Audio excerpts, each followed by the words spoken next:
አንድ ወጣት ሴት ብቻዋን ሊፍት ውስጥ ስትገባ ትታያለች። የሊፍቱን ቁልፎች በሙሉ ትጫናለች፣ ነገር ግን በሩ አይዘጋም። የዩኒቨርሲቲ ተማሪ የነበረችው የ1 ዓመቷ ወጣት ጥር 31 2013 ዓ.ም እንደ አውሮፓውያን አቆጣጠር ለመጨረሻ ጊዜ ከታየች በኋላ ሙሉ በሙሉ ጠፍታለች። የሎስ አንጀለስ ፖሊስ እሷን ለመፈለግ በሆቴሉ ሊፍት ውስጥ የተቀረጸ የጥበቃ ካሜራ ምስልን ይፋ አደረገ። በሆቴሉ ያረፉ እንግዶች ለቀናት የሰው ሬሳ የታጠበበትን ውሃ እንደጠጡ ተናግረዋል። ሰላም ጤና ይስጥልኝ ውድ የፊውቸር ቲዩብ ተከታታዮቻችን፣ በዛሬው ዝግጅታችን አመታትን ስላስቆጠረው አሁንም ጥያቄ ስለሚያስነሳው መልስና ፍንጭ ስላጣው የኤሊሳ ላም ታሪክ እንነግራችኋለን። ለቻናላችን አዲስ ከሆናችሁ ሰብስክራይብ በማድረግ ቤተሰብ እንድትሆኑ በአክብሮት እንጠይቃለን።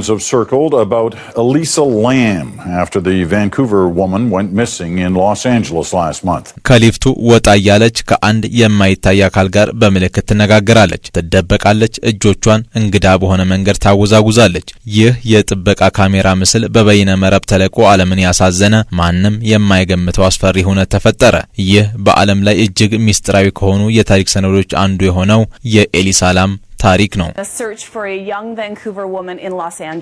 ታሪኩ የሚጀምረው እንደ አውሮፓውያን አቆጣጠር በ2013 ዓመተ ምህረት ነው። የአእምሮዋን ውጥረት ለማቃለል እረፍት ለማግኘትና ለመዝናናት ወደ አሜሪካ ካሊፎርኒያ ብቻዋን ጉዞ ታደርጋለች። ሎስ አንጀለስ ስትደርስ ያረፈችው ሴሲል ሆቴል በሚባል አንድ ዝነኛ ሆቴል ነበር። ነገር ግን ኤሊሳ ያልገመተችው ነገር ቢኖር ይህ ሆቴል በታሪኩ በርካታ ግድያዎች፣ ራሳቸውን የማጥፋት ድርጊቶችና ታዋቂ የሆኑ ተከታታይ ነፍሰ ገዳዮች ያረፉበት የተረገመ የሚመስል ቦታ መሆኑን ነበር። ሆቴሉ ቀደም ሲል ከተጠቀሰውና ከፍተኛ የወንጀል መጠን ከሚታወቅበት ስኪድሮው ከተባለ ስፍራ ጥቂት እርምጃ ብቻ ርቆ ይገኛል። በአሁኑ ጊዜ ሆቴሉ ስሙን ወደ ስቴይ ኦን ሜይ የቀየረ ሲሆን ለስም መቀየሩ ምክንያት ይሄው ከወንጀል ጋር የተያያዘ እንደሆነ መረጃዎች ይጠቁማሉ። በአሜሪካ ታሪክ ውስጥ እጅግ አስፈሪ የሚባሉ ተከታታይ ነፍሰ ገዳዮች ሴሲል ሆቴልን እንደ መደበቂያና የወንጀል መፈጸሚያ ቦታ ተጠቅመውበታል። በይፋዊ የዜና ማሰራጫዎች እና በፖሊስ መዛግብት ከተረጋገጡት መካከል ቢያንስ 16 የሚሆኑ እጅግ አሰቃቂ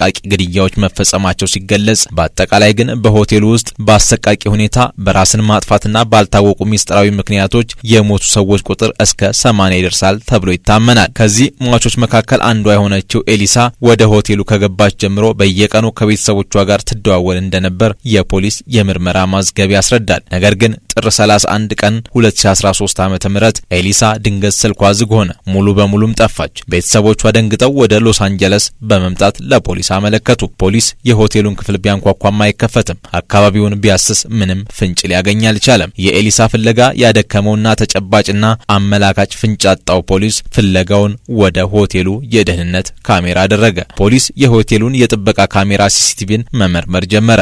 በዚያ ካሜራ ውስጥ ነበር መላውን ዓለም ያስደነገጠና ያሳዘነ የኤሊሳን የመጨረሻ እንቅስቃሴ የሚያሳይ ቪዲዮ የተገኘው። ቪዲዮ የተቀረጸው እሷ በጠፋችበት ዕለት በሆቴሉ ሊፍት ውስጥ ነበር። ኤሊሳ ሊፍቱን ወይም አሳንሰር ውስጥ ትገባለች። የሊፍቱን የቁልፍ ሰሌዳውን ትጫናለች፣ ነገር ግን በሩ አይዘጋም። ወዲያውኑ በፍርሃት ወደ ሊፍቱ ጥግ ትጠጋለች። በመቀጠል አንገቷን አውጥታ ወደ ውጭ ትመለከታለች።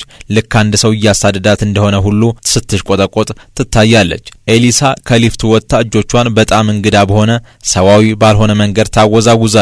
ከአንድ የማይታይ አካል ጋር የምታወራም ትመስላለች። ከዚያ ሄዳ ሙሉ በሙሉ ከካሜራው እይታ ትሰወራለች። ካፍታ ቆይታ በኋላ እንዲዘጋ ስትነካካው የነበረው የሊፍት በር በራሱ ጊዜ ይዘጋል። ይህ እሷ በህይወት እያለች የታየችበት የመጨረሻው ምስል ነበር። የሊፍቱ ቪዲዮ በፖሊስ አማካኝነት ይፋ ሲደረግ በሚሊዮኖች የሚቆጠሩ የኢንተርኔት ተጠቃሚዎች የራሳቸውን መላምት ማስቀመጥ ጀመሩ። በመንፈስ ተይዛለች፣ አደንዛዥ ትጠቀም ነበር የሚሉ በርካታ መላምቶች ከበርካቶች ተሰጡ። ነገር ግን እውነታው ከዚህ የከፋ ነበር። ከ2 ሳምንታት በኋላ በሆቴሉ ያረፉ እንግዶች ለሆቴሉ አስተዳደር አቤቱታ ማቅረብ ጀመሩ። ቅሬታቸውም ከቧንቧው የሚመጣው ውሃ ግፊቱ በጣም ቀንሷል፣ ቀለሙ ጥቁር ነው፣ እንዲሁም በጣም መጥፎ ጣዕም አለው የሚል ነበር። የሆቴሉ የጥገና ሰራተኞች ችግሩን ለመፈተሽ ወደ ጣሪያው ወጡ። በጣሪያው ላይ 4 ግዙፍ የውሃ ታንከሮች ነበሩ። አንደኛው የጥገና ባለሙያ ወደ አንደኛው ታንከር ላይ ወጥቶ ክዳኑን ሲከፍተው ያየው ነገር ግን ልብ ሰባሪ ነበር። የኤሊሳ ላም አስከሬን ሙሉ በሙሉ ራቁቱን በታንከር ውስጥ ተንሳፎ ተገኘ። እንግዶቹ ለቀናት ሲጠጡትና ሲታጠቡበት የነበረው ውሃ እሷ የሞተችበት ነበር። አስከሬኑ ከተገኘ በኋላ ጥርጣሬዎች ጥያቄዎች በረከቱ። ኤሊሳ እንዴት እዚያ ታንከር ውስጥ ልትገባ ቻለች የሚለው የበርካቶች ጥያቄ ሆነ። የውሃ ታንከሩ የጣሪያው በር በቁልፍ የተቆለፈና ማንም ሲከፍተው ድምጽ የሚያሰማ አላርም እየተገጠመለት ነበር። በተጨማሪም የታንከሩ ክዳን በጣም ከባድ ስለነበር አንዲት ሴት ብቻዋን ከፍታ ገብታ መልሳ ልትዘጋው አትችልም ሲል ፖሊስ የወንጀሉን ከባድነት አሳሰበ። አንድ ሰው ገድሎ ጨምሯት ቢሆንስ የሚለው የበርካቶች ግምት ከሀገሪቱ አልፎ ዓለም አቀፍ አጀንዳ ሆነ። ፖሊስ ጉዳዩ ተጨማሪ ምርመራ እንደሚያስፈልገው አስታወቀ።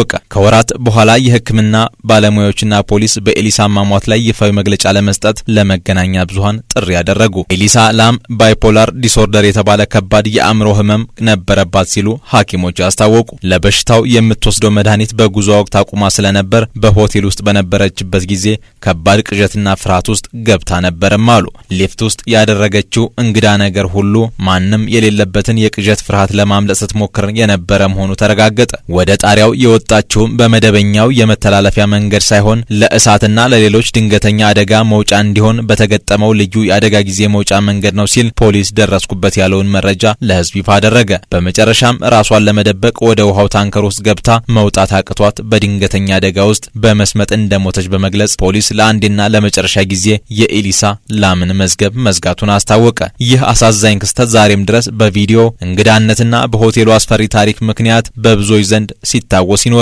የበርካቶች ህይወት የጠፋበት የሴሲል ሆቴል ስያሜውን ወደ ስቴይ ኦን ሜይን በመቀየር ከረጅም ዓመታት አስፈሪ ታሪኩና ከቆሸሸ ስሙ ራሱን ለማራቅ ቢሞክርም ያሰበው አልተሳካለትም። ስሙ ቢቀየርም የሆቴሉን መጥፎ ታሪክ ለመቅረፍ ያደረገው ጥረት ግን አልተሳካም። ሆቴሉ በአሁኑ ወቅት በከፊል ዝቅተኛ ገቢ ላላቸው የህብረተሰብ ክፍሎች የመኖሪያ ቤት አገልግሎት እንዲሰጥ ተደርጎ ተስተካክሏል። ለዚህ ሁሉ መንስኤው የካናዳዊቷ የኤሊሳ ላም ሞት ተጽዕኖ ዋናው እንደሆነ ይጠቀሳል። እናንተስ ስለ ኤሊሳ ታሪክ ምን ታስባላችሁ? ፖሊስ እንዳለው የአእምሮ ጤና እክል ነው ወይስ በሴሲል ሆቴል ውስጥ የተደበቀ ሌላ ሚስጥር ያለ ይመስላችኋል? አስተያየታችሁን አስተያየት መስጫው ላይ አስፍሩልን። ቪዲዮውን ከወደዳችሁት ላይክና ሰብስክራይብ ማድረጋችሁን አትርሱ። በሚቀጥለው ቪዲዮ እስከምንገናኝ በያላችሁበት ሰላም ሁኑ።